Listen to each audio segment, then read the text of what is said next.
Sejumlah warga Jati buron kasus Sukolilo, Kapolda Jateng memperingatkan, menyerahlah, Pati. Suaramerdekamuria.com. Polisi masih terus memburu warga yang terlibat dalam aksi pengeroyokan yang berujung pada meninggalnya pemilik usaha rental mobil asal Jakarta. Burhanis, 52 tahun, Kapolda Jawa Tengah Jateng Irjen Pol Ahmad Lutfi memperingatkan siapapun yang terlibat dalam tindakan kriminal bersama-sama itu segera menyerahkan diri. Polda Jateng dan Polresta Pati sudah mengantongi bukti-bukti permulaan untuk terduga pelaku yang lain. Jadi, imbauan saya bisa menyerahkan diri, tegasnya saat berkunjung ke Pati, Kamis 20 Juni 2024. Upaya pengejaran terhadap warga yang terlibat, menurutnya tidak akan berhenti. Dia meyakini sejumlah tersangka lain segera tertangkap karena keberadaannya sudah terdeteksi. Belum kita terbitkan DPO daftar pencarian orang karyan terduga pelaku masih dalam jangkauan kita, katanya. Lutfi datang ke Bumi Minatani untuk bertemu berbagai elemen masyarakat di gedung PGRI Sukolilo pasca insiden amuk massa di Desa Sumbersoko. Dia sekaligus melakukan penyuluhan hukum dengan tokoh-tokoh setempat.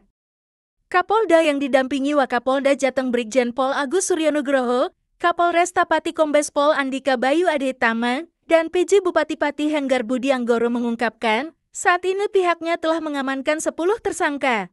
Mereka merupakan warga dari Desa Sumbersoko dan Tompe Gunung. Kedua desa dalam wilayah Kecamatan Sukolilo itu, lokasinya bersebelahan. 10 tersangka tersebut ditangkap dalam beberapa tahap.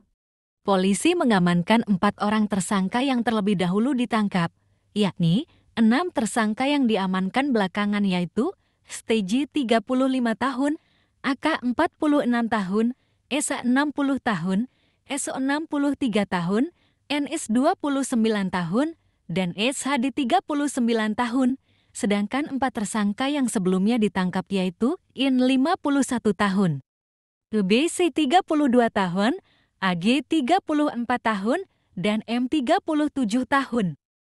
Dalam kesempatan itu, Kapolda juga meminta pihak-pihak yang menyematkan trademark cap buruk terhadap wilayah Sukolilo untuk tidak lagi melakukan itu, menurutnya.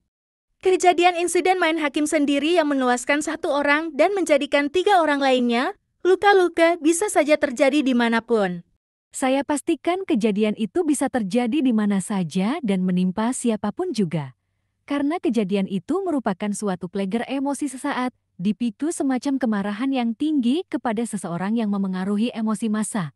Paparnya, dia pun menyatakan, jika cap negatif atas Sukolilo sebagai kampung maling dan klaim lain yang buruk itu tidak sepenuhnya benar.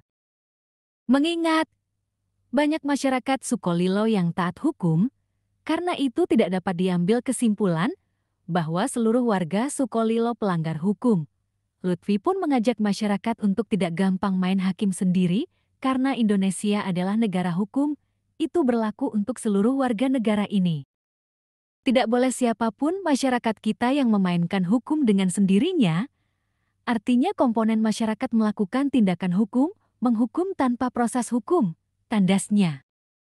Kita doakan semoga kasus ini cepat selesai dan Sukolilo Kabupaten Pati kembali cinta damai. Kita gelorakan Pati cinta damai.